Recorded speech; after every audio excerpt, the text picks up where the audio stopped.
told me to keep it short. And I said, that was Mother Nature. But I can't help it.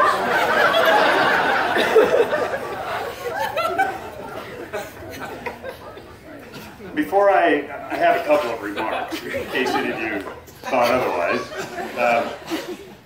Before I get into those, though, I really want to thank a couple of people who just, I cannot thank my niece Kate and Cheryl Kinder and all of the people who put all of this together, including the resort. Although it's amazing what this thin little piece of plastic will get you. And I also want to say happy birthday to Emma, because we missed that yesterday because you were down here.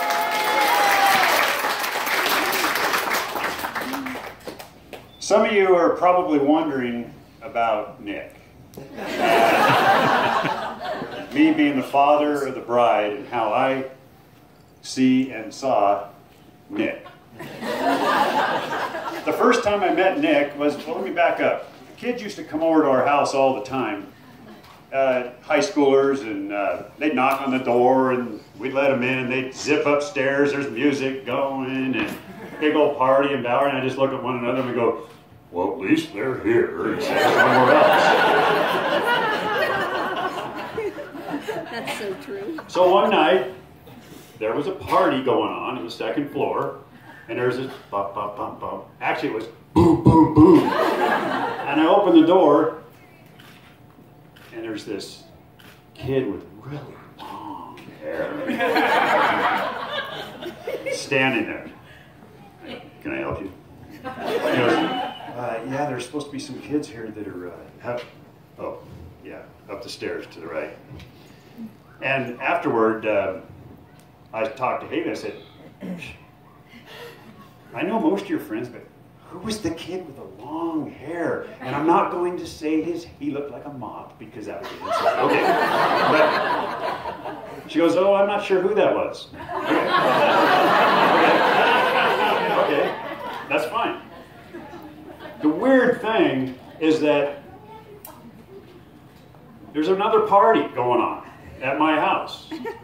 And again, Valerie and I are congratulating one another on the fact that our kids are where we know they are. And there's this boom, boom, boom at the door. This is a couple weeks later. I open the door, and there's a skinhead standing there. Not only is there a skinhead, but he's got lightning bolts on his neck. He went from long hair to Aryan Brotherhood. Because apparently my daughter said to him, hey, my dad says you have long hair. So I go, Nick. Well, I didn't know it was Nick then, but I said, Haley, maybe he could find a happy medium. Okay, that's what you got right there. So, anyhow, I'm the father of a 15-year-old girl at this time. And as a lot of you know, I like to cut a lot of wood. And one day I'm out there with my chainsaw, and I see OJ in a white Bronco pull up in my driveway. And I say, well, at least I got my ankle holster. And I see this kid get out of this car, and out of this Bronco, and he's coming toward me. So I turn the chainsaw off, and he walks over and he says, you know me, I'm Nick. And I go, okay. He says, I'd like to take out your daughter. Now, who says I want to take out your daughter to the guy who's holding a Husqvarna and a chainsaw? I said, I'll take you out right now.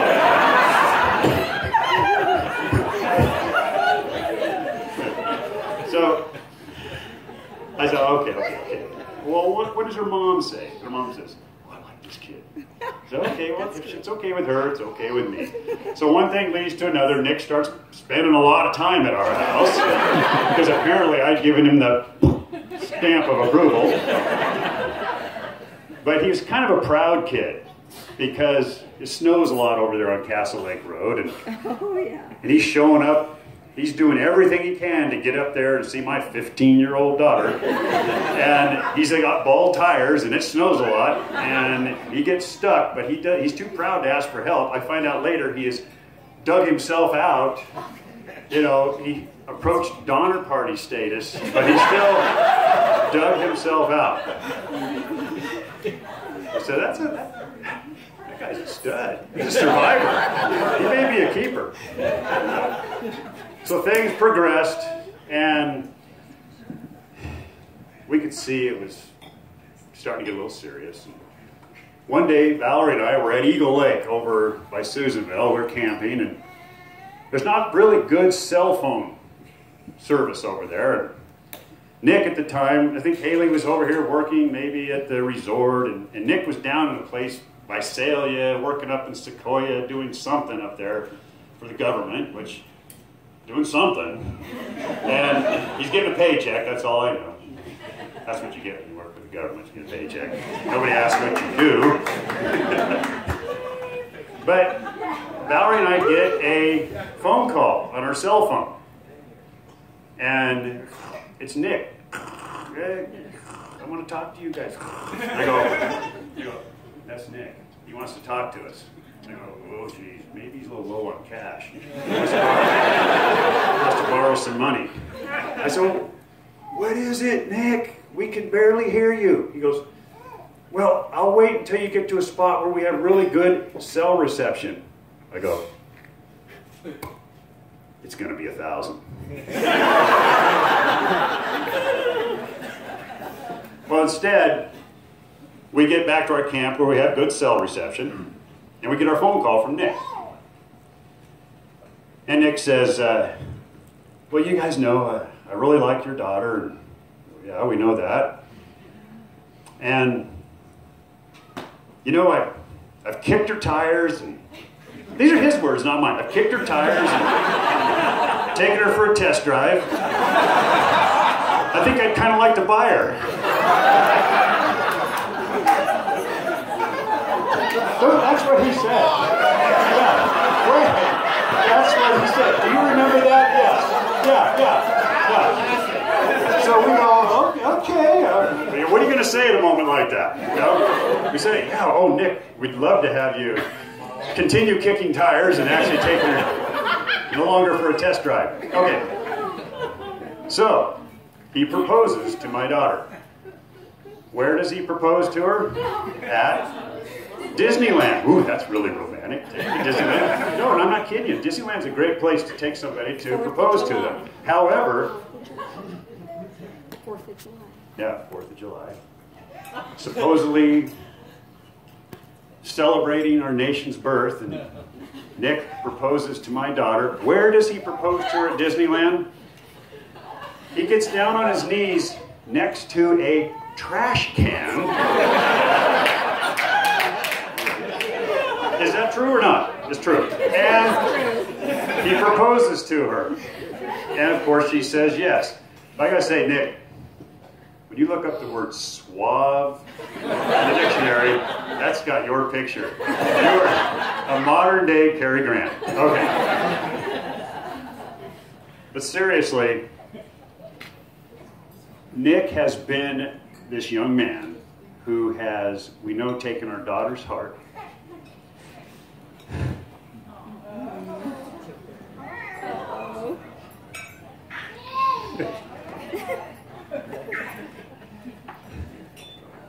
And we're so happy. He is. The biggest thing that he did before actually getting married to her was to actually be what I would consider a protector for my two daughters at Chico. For parents whose daughters are living a long way away, it just gives you a complete sense of comfort to know that they're down there with a guy who's 6'5" and he's got a little bit of a temper if somebody messes with his girls. That has brought us such comfort. But beyond that, Nick is like a son, has been like a son to us. And we're so happy that we now have him as a son. So raise your glasses, and here's a toast to my baby.